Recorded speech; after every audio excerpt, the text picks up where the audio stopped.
اور ساتھیوں بس مدینے میں وہ دن بڑا عجیب تھا جب سیدنا فاروق اعظم کے بیٹے کا معاملہ آ گیا۔ آج 60 سال کا بوڑھا عمر ابو شامہ حضرت عمر کے صاحبزادے یہودیوں نے سازش کر کے انہیں نبیذ پلا دی۔ نبیذ جائز تھی، نبیذ کیا کہ شراب پلا دی۔ پھر مقدمہ قائم ہوا، کہا اب پتہ چلتا ہے عمر کتنا عدل کرتا ہے۔ سیدنا فاروق اعظم کے پاس گواہ آئے، صاحبزادہ اندر کھانا کھا رہا تھا، فاروق اعظم نے گریبان سے پکڑا، کھینچ کے لائے، فرمایا ابو شامہ چل، تو نے شراب پی ہے، تجھے کوڑے مارے جائیں گے، تیرے لیے 180 کوڑوں کی سزا تیاری کر لے۔ ابو شامہ کہتے ہیں کہ ابا جی انہوں نے نبیذ تئی تھی، شراب پلا دی۔ فرمایا تو نے پی کیوں؟ تو نے پی کیوں؟ بڑے بزم میں بار شیر مسجد نبوی کا فاروق اعظم، اولاد تو بزدل کر دیتی ہے نا بندے کو، اولاد تو کمزور کر دیتی ہے۔ آج مدینے نے عجیب ماجرا دیکھا، حضرت فاروق اعظم کی زوجہ روتی ہوئی آئی، کہنے لگی حضرت جی میرا لخت جگر ہے، ایک کوڑے کے بدلے پیدل حج کروں گی، ایک کوڑے کے بدلے صدقہ اور خیرات کروں گی، میرا بیٹا غلطی کر بیٹھا ہے، یہ کام نہ کرے۔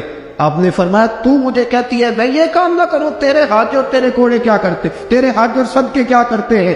کوڑے لگانا میرے مصطفیٰ کی شریعت کا قانون ہے۔ تو بیٹے کی بات کرتی ہے، عمر کا اپنا معاملہ بھی ہوتا تو عمر یہی سلوک کرتا۔ لوگوں نے کہا حضرت جی آپ تھوڑی دیر، ابھی اب کی والدہ پریشان ہے، گھر میں پریشانی، حضرت ٹھہر جائے، کل پرسوں ترسوں سزا دے لیجیے گا۔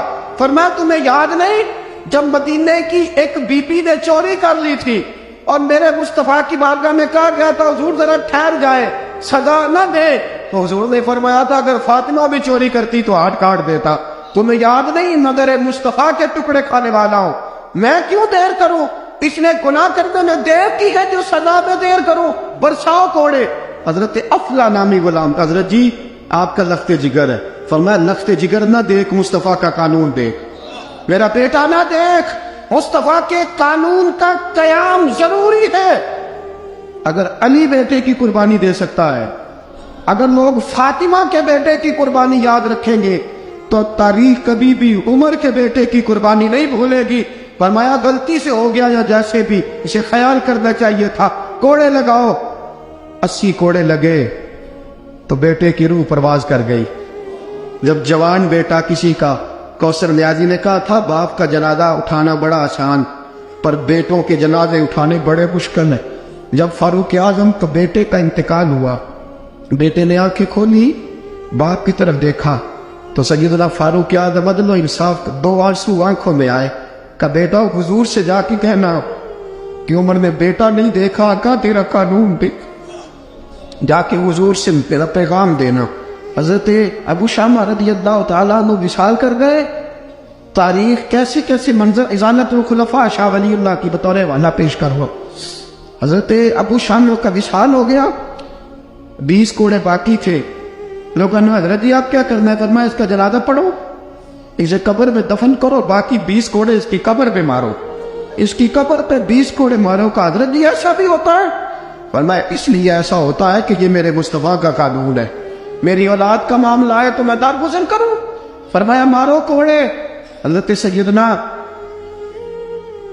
حذیفہ بن یمان فرماتے فاروق اعظم بیٹے کی قبر پہ کھڑے تھے، داڑھی آنسوؤں سے بھری ہوئی تھی۔ میں دوڑا ہوا آیا، میں نے کہا عمر نہ رو، آج خواب رات تیرے بیٹے کا جنازہ تھا، جنازہ پڑھ کے سویا ہوں تو خواب میں مجھے رسول پاک کی زیارت نصیب ہوئی ہے۔ نبی پاک خواب میں تھے تو 2 سبز غلے تیرے بیٹے کو پہنا رکھے تھے اور رسول پاک کی بغل میں کھڑا تھا۔ حضور نے فرمایا عمر کو جا کے کہنا کہ تو نے بیٹا پاک کر کے بھیجا تھا، اللہ نے جنت کے سارے دروازے کھول دیے ہیں۔ اللہ نے عمر کو میرا سلام کہنا اور اسے کہنا عمر تیرا حدود اللہ قائم کرنا خدا کو بھی پسند ہے، مصطفیٰ کو بھی پسند۔ ساتھیو عمر انتقال کر گئے، 26 ذی الحجہ کو زخم لگا، یکم محرم کا دن، آج کا دن حضرت فاروق اعظم کو یاد رکھنا، لوگوں کو بتانا، دن بار عمر کی باتیں کرنا، خراج تحسین پیش کرنا۔ حضرت فاروق اعظم کو زخم لگا، آپ نے فرمایا اپنے بیٹے سے بیٹا جا حضرت عائشہ کے پاس،